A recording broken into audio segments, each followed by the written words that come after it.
Good morning guys. Day 13 po ng ating munting bahay, na ating dream house. At yan, sa day 13 po ang aming ulam ay bumili po ako ng pata, no? Para po sa ating mga karpentero, at ito po ang lunch namin ngayon. Yan po. Bumili na po ako. Sasabawan ko kasi yung panahon kasi ay medyo malamig talaga guys, and ito nga ang aking idadagdag, ilalagay. Yan, may saging saba tayo, din yung pichay, syempre yung mga rekado nandyan po. So lilinisan ko muna to, ang ating pata, yan, para mailaga na natin. Yan guys, inilagyan ko ng harang at grabe ang hangin. Ito na po yung ating nilalaga ko na po yung yung pata, yan, yung ulam para sa ating karpintero. Sarap, kumukulo-kulo na. So mamaya lagyan ko na ng yan, saging at saka yung pichay. Grabe ang lakas ng hangin guys, kaya ayan may na, tinatakpan ko kasi yung apoy bigla lang namamatay.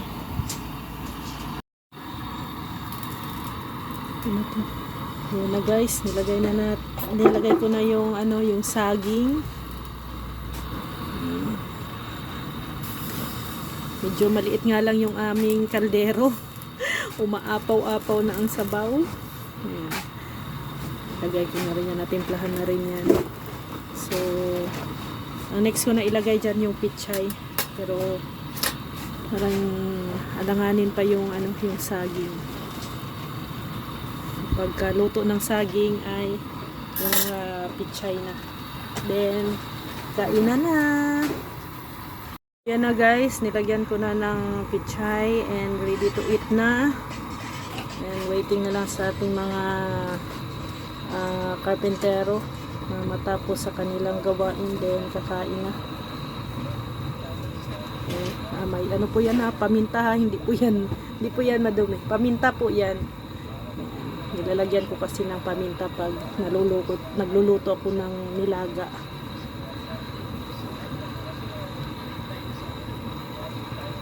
Yan. Kain-kain po. Shout out sa same ang ulam namin. Ayan, shout out dyan. Ayan, thank you po. Kain po. So yan na guys. Okay na po itong ating ulam sa tanghalian. Nilagang pata. Ayan. Sarap. Yan na yung aming karpentero at tinatapos na po yung kanilang trabaho sa umaga. Ayan. Tinatapos lang sila, then kain na. Ayan o.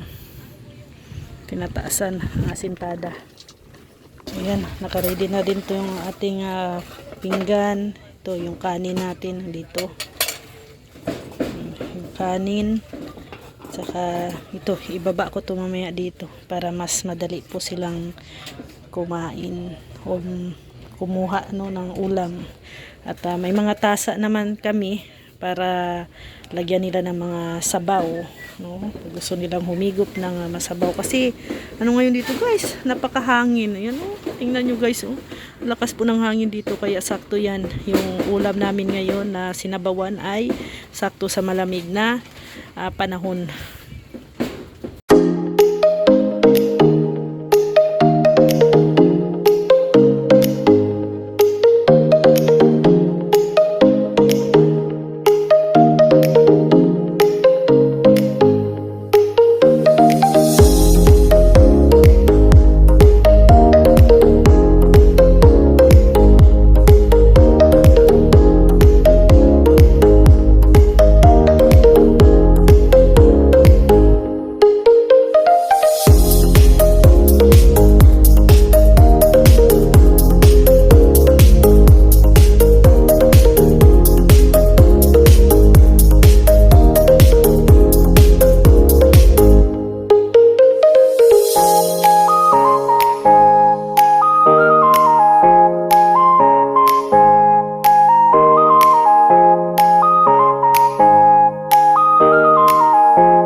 Busog na ang ating mga carpenters, guys. Maganda na ang panahon. Ang delivery boy. Shout out. Negosyante, busy. So yan, busog na po kaming lahat, guys. So salamat. And bukas mag-iisip na naman tayo ng anong magiging ulam bukas. Ano bang gusto nyong ulam bukas? Ang hirap pala mag-isip ng anong kakainin ng ano natin, karpentero araw-araw, no? Hirap talaga, guys, mag-isip. Mag-comment down below kayo kung ano na naman yung ulam nung kaya ko lang lutuin. So thank you. God bless po, and maraming salamat po sa inyong lahat sa panunood. And syempre kay Ate Ethel and Mami Inday Guapa and Ate Bing. Thank you. God bless. Maraming salamat. Bye-bye po.